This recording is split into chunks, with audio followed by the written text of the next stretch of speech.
So excited to be down here at Count Customs with the man himself. It's Danny Coker. It's good to see you, man. Brother, it's great to see you. And by the way, you have great taste in television viewing. My shop is very unique. We do things differently here. For us, it's all about making them as stylish and beautiful as they can be. Count's Customs has put some of the most unforgettable people on television. Yet the hardest part is that some of them never got to see how much they mattered. They painted legendary builds, mentored the whole shop, and showed up every single day until they suddenly stopped. Who were they? And what really happened to them? Join us as we count down 10 members of Counting Cars whose tragic stories are long forgotten. The last one will change the way you remember the show. Joseph Frontiera. We start our list with the man who ran the numbers at Count's Customs and was caught illegally trying to flee with them. Meet Joseph Frontiera. He joined the shop in 2013, thanks to a special recommendation from Randstad Professionals, a staffing agency based in Delaware. Trusting what they said about him was true, Joseph was given full control over the company's accounting. For 3 years, he sat behind the scenes while Danny Coker and the crew built cars on camera, and almost nobody noticed him. Then, February 2016 arrived, and everything changed. The shop's internal team began finding small mismatches in the company's financial records. And the numbers weren't adding up. Thousands of dollars were disappearing each month, and all the corrupt patterns pointed to one person. The investigation revealed that Frontiera had stolen more than $75,000 from the company's accounts. Worse yet, he was using the money to put a down payment on a personal Land Rover Range Rover and buy expensive private airline tickets for luxury trips that had nothing to do with the shop. Yet it only got worse from there. To cover his tracks, he had rubber stamp copies made of his boss's signatures so he could approve payments himself without permission from any of them. On top of the theft, he had stopped paying the company's taxes entirely, a move that brought the IRS breathing down the neck of Count Customs for several weeks and costing $20,000 in penalties. They also found that Frontiera had a prior embezzlement charge from a previous employer in Florida. Yet the staffing agency that recommended him never made mention of this. So Count's Customs sued both Frontiera and Randstad Professionals. The criminal case in Nevada closed in 2019, and then Frontiera has had no known social media presence, no confirmed public statements, and no verified whereabouts. He was erased from the show's official records. And then, just like the money itself, Joseph Frontiera simply disappeared without a trace. Yet the mysteries only get deeper. Scott Jones. Number 9 is the man who kept Count's Customs raw and honest, right up until the day he walked out and never looked back. This is Scott Jones, the man who showed up in Season 1 of Counting Cars in 2012 as the shop's manager and bookkeeper. He was the person responsible for making sure that every dollar coming in and going out of Danny Coker's Las Vegas operation was accounted for long before Frontiera stepped in. Though his role in the show was simple, his presence alone accomplished feats far more interesting. Despite his good reputation and favor with fans, Scott Jones was far from a meek and quiet presence.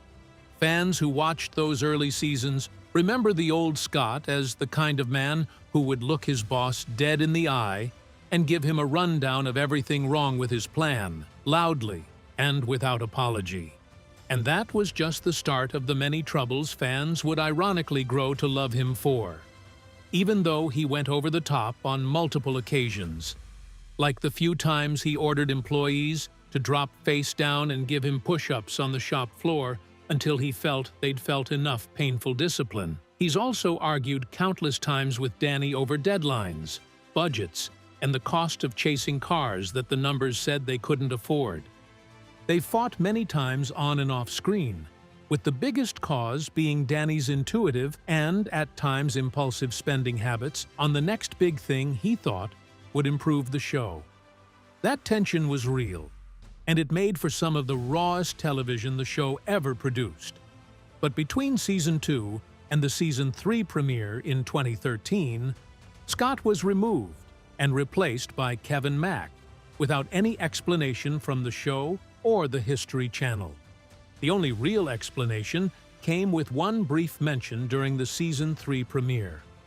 Apparently, Scott had moved back to Greenville, Tennessee, after the birth of his youngest son. In an older episode, he once talked about that town and his entire run on the show, calling it his real home, the place he had worked before Danny ever offered him a seat in Las Vegas. And that was it. That was their explanation for why Scott disappeared from the world without a proper send-off. His Twitter account went dark in 2013, and he never came back. Some fans say they've spotted him at car shows in Tennessee and have posted photos with him. Others believe he opened his own garage somewhere in Greenville, but that too has never been officially confirmed. He too quietly disappeared, and many fans hope it's only because the cameras had seen enough of him and not something much worse. Roli Sabo. 2020 was a difficult year for many people, and at number 8 is the man who made Kustoms shine only to helplessly watch everything he owned get stripped away by the virus nobody saw coming. This is Roli Sabo, and he first arrived at Kustoms as the finishing craftsman. His job was to be the very last set of hands on each car before it went back to its owner. He was the one responsible for making sure that whatever the builders and painters had created looked just as good leaving the shop as it did in anyone's imagination. Though this role brought lots of recognition, this wasn't his first rodeo, as he'd been doing this kind of work since he was a teenager back in Hungary. And by the time he landed in Las Vegas, he had already done similar work for 30 years. So from Season 1 in 2012 all the way through Season 6, Roli was one of the show's most beloved presences. But then, something very interesting happened. To the surprise of many fans, Season 7 premiered without him, and there were no official explanations as to why. It got even more interesting during the few interviews that came afterwards, when Roli would always avoid giving a straight answer whenever fans pressed him on what really happened. Wikipedia says he left on good terms, and a later Instagram post from 2021 showed him alongside his former castmate, Horny Mike. So whether it was because of an old and private fight with Danny, or just a personal desire to call it quits, is still up in the air. After leaving, he tried to build something of his own, which was a Las Vegas-based business he had actually been running since 2005 and Rock and Roli Custom Detailing. The show had made the struggling company famous enough to thrive, and by 2019, he was traveling as far as Sherbrooke, training at a detailing facility and picking up clients across North America. But 2020 came around, and his life turned completely upside down. Fans would have no idea until July 2021, when Roli Sabo posted on Instagram that he had gone through a breakup, broken his leg, moved into a new home, and then been forced out of it because the pandemic had destroyed enough of his business to gut his income. In his words, he encouraged his followers not to ever give up. And after that post, he went almost completely quiet. His Rock and Roli website stopped accepting bookings and showed no updates past 2019. His YouTube channel, which had 2 videos on it, had not seen a new upload since then. His X account listed Las Vegas as his location, but these are self-reported and rarely updated. Whatever Roli is doing now, he is doing it without an audience, and whether that is by choice or by circumstance, nobody seems to know for sure. Mike Henry. Coming up at number 7 is the man who put horns on everything at Kustoms, so much that he nearly got lost behind his own legend. Mike Henry grew up in Michigan, and by the time he finished high school, he had no apartment, no steady work, and no clear plan for the future. All he had was a van he lived out of and a poorly managed shop he eventually had to close. Searching for greener pastures, Mike made his way to Las Vegas and spent years airbrushing license plates and t-shirts for tourists on the Strip. That was where he had the encounter that changed his life forever. After a short talk, Danny Coker gave him a seat at Count's Kustoms, where his signature hobby of making and mounting horns turned him into one of the most recognizable faces on the History Channel. But as we'll see, not all good things were meant to last for Mike. When Season 9 premiered on June 3rd in 2020, he wasn't seen for a while thanks to the ongoing pandemic. And while many thought he had left the show for good, it turned out the global situation had made things so difficult that even close cast members hardly made it to the small screen. When he did show up eventually, he came dragging a 3D printer across the shop floor and used it to build a helmet. He kept showing up until the end of the show and kept being spotted in public places by fans even until late 2024. His last open appearance was in mid-2025, and fans have never stopped missing him. The next person's disappearance hit much harder. Shannon Aikau. This is the man who learned to build motorcycles from his father, and he carried that lesson all the way to the History Channel before quietly disappearing back into the world his father first showed him. Shannon Aikau grew up on the island of Oahu in Hawaii. He was the second cousin of Eddie Aikau, the legendary big-wave surfer, and the son of Jimmy Aikau, a longtime friend of the Coker family who joined Count's Kustoms from the very beginning as one of the shop's original bike experts. Shannon learned everything he knew from Jimmy, from how to read a frame to how to work a weld and how to make a masterpiece from scrap parts of old vehicles. Before Jimmy passed away, the two of them finished one last build together, and it was a 1977 Purple Haze FXE that now sits on permanent display at Count's Vamped Rock Bar, a restaurant owned by Danny Coker. Shannon joined the show in 2018, but left very quickly, only appearing in 7 episodes across 2 seasons. But in that short time, he built a reputation among fans as the most technically precise person in the entire shop. His departure in 2020 was confirmed as a mutually peaceful decision between Shannon and the show's producers, even though he barely stayed for 7 episodes. When asked about it, Danny confirmed Shannon simply wasn't satisfied with the show, but not because it was bad. To put it simply, Shannon wanted new and bigger challenges, the kind counting cars couldn't afford. Since he branched off, Shannon has occasionally stayed active on Instagram, posting bikes and bringing one of his 2 daughters into the garage the same way his father once brought him. But no one knows what he's up to today. Ryan Evans. He has painted over 100 cars at Count's Kustoms and was instrumental in making the show the success it was. Yet after a long time investing in the show, he would have to spend years trying to prove he never stole from the place he helped build. His story, as we'll see, is a long tale of tragedy and redemption. Ryan Evans was born in Frankfurt, Germany, in 1974 to a military family that moved constantly. Eventually, they were able to settle in Killeen, Texas, and it was there young Ryan started painting in his parents' garage. He taught himself everything, from free spraying to precise brushwork. 1996 came and he wanted to improve his skills even further, so he moved to Los Angeles to get closer to the community he wanted to be a part of. Though he was excellent at his craft, he wasn't the traditional type of artist, as all he wanted to paint were vehicles. And for the time, Los Angeles was the only place to go. 3 years passed, and Shannon Aikau found him. Thanks to that encounter, Ryan joined Count's Kustoms, and all it took to impress Danny Coker was one look at his work. From that alone, he was promoted to head painter almost immediately. During the first year of filming, Ryan lived upstairs inside the shop itself. Sleeping above the cars, he spent his days painting. 10 seasons and more than 100 episodes later, he had painted classic builds that fans still talk about.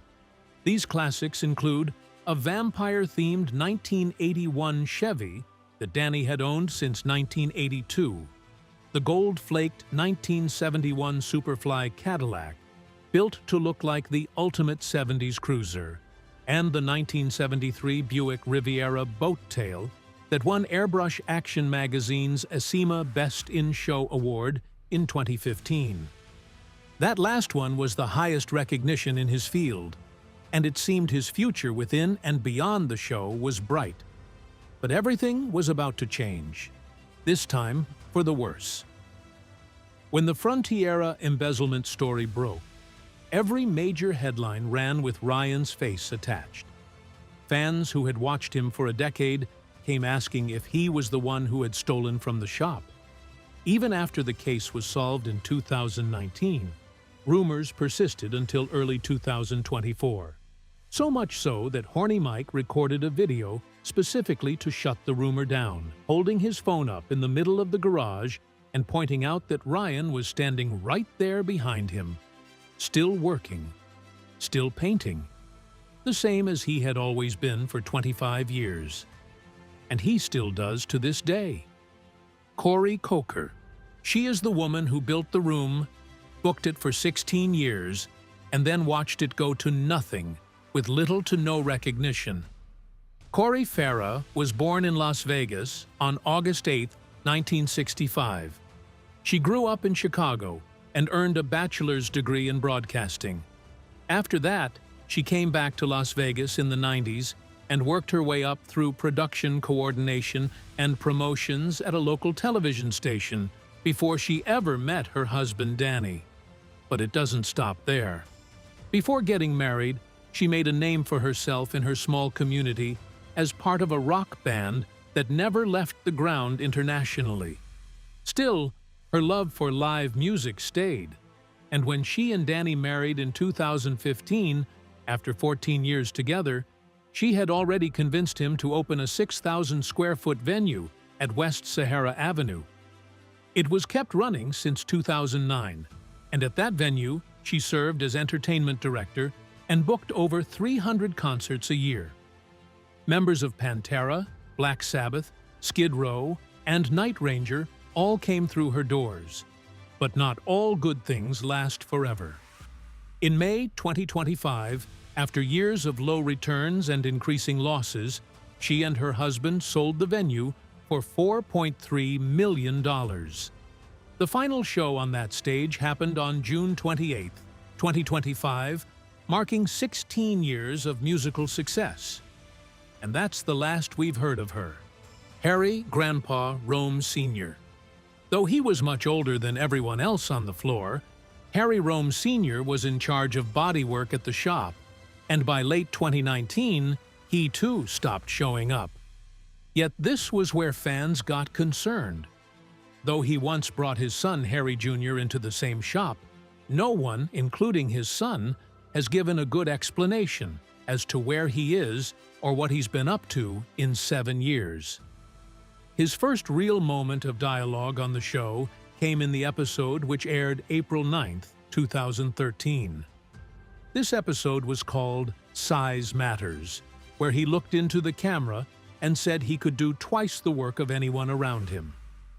During the 7 years of silence, many fans showed concerns about his health. Some recalled a full viral episode built around Kevin, halting all production and sending the entire shop out to find Grandpa because he vanished in the middle of a job. Today, no one is sure what happened to him. Many fans hope he's turned back to leading a private life, but as of the making of this video, nothing about his current state is confirmed. Kevin Mack. We'll begin his story with an interesting fact that many aren't aware of. Unlike the family-friendly final cut you've seen on TV, The Real Count's Kustoms was far messier and more chaotic. Budgets blew up without warning, deadlines shifted without explanation, and though everyone on the show respected one another, the occasional fights on and off camera were enough to make anyone wonder how the whole operation stayed standing for so long. So how did Counting Cars last 10 seasons without everyone walking out after the first serious fight? The answer, for a long time, was one man that most viewers never fully noticed until the day he was no longer there. Even to this day, there is no explanation why he disappeared so suddenly. But first, let's rewind to where it all started. Kevin Mack had spent 15 years working in the Las Vegas convention industry before Danny Coker pulled him into Count's Kustoms in 2005. By 2006, he had taken over as general manager of operations, being responsible for making sure that every project had a budget, every personality, including Danny's, had a limit, and every one of Danny's other businesses, including the tattoo parlor, the rock club, and the band, stayed on the rails every time the show's lead lost focus on the job. His patience with everyone came from the fact that he and Danny had been close friends for over 20 years by the time the show began in 2012. That relationship was the backbone of everything viewers watched, though almost nobody knew at the time. His son Devin became a racing driver and appeared on the show. His brother Steve, a Las Vegas attorney with his own tow yard, showed up in an episode where the two of them bid against each other on a car. Kevin's life had fused with the shop so much that fans who learned about him could no longer imagine a version of Count's Kustoms without him. But then came the moment that changed everything. In late September 2020, he promoted a new episode on Twitter, but he was nowhere in it. Many questions came from fans, and he responded on September 30th with a post saying he was still there. But after that came silence. No explanation came from Kevin, from Danny, or from the History Channel. He remained active on X in the months that followed, sharing a few posts, but never addressing the absence. The show ended, but what happened during that time remains unknown. And now, the final entry that will forever change how you remember the show. Danny Coker. Born on January 5th, 1964 in Cleveland, Ohio, and grew up partly in Detroit, his father, Danny Coker Sr., arranged gospel songs for the Foggy River Boys and played sessions for Johnny Cash and Pat Boone, while also working as an executive at the Ford Motor Company. This made cars and music part of everyday life in his household. As a teenager, Danny received an old cruiser from his father and never looked back. And before television, he played a vampire horror host called Count Cool Rider on Channel 33. This aired on his family's Las Vegas station, and it didn't take long before Rick Harrison from Pawn Stars eventually started sending cars his way. Then, a few years later, the History Channel came knocking, and Counting Cars premiered on August 13, 2012. The show ran for 10 seasons with 100 episodes, each costing at least $100,000. His father passed away on February 17, 2008, and left Danny his entire rare car collection. That collection became the foundation of everything, and in February 2025, Danny donated a fully restored 1978 Lincoln Continental to Steven Tyler's Janie's Fund Gala in Los Angeles. There it was sold at auction for $300,000 as the highest bid of the night. Today, he is restoring a 1962 Cadillac for a similar event in late 2026. Count's Vamped closed June 28, 2025. Count's Kustoms is still open. Count 77 is still performing. And Danny has told the Las Vegas Review-Journal he has lots of projects and is eager to return to television soon. But there have been no confirmed updates ever since. Now let's discuss in the comments below. Which of these stories impacted you the most? Is there anyone we've missed out? We'd love to hear what you think. Also, make sure you like, share, and subscribe. Now click on the next video shown on your screen. You will enjoy it.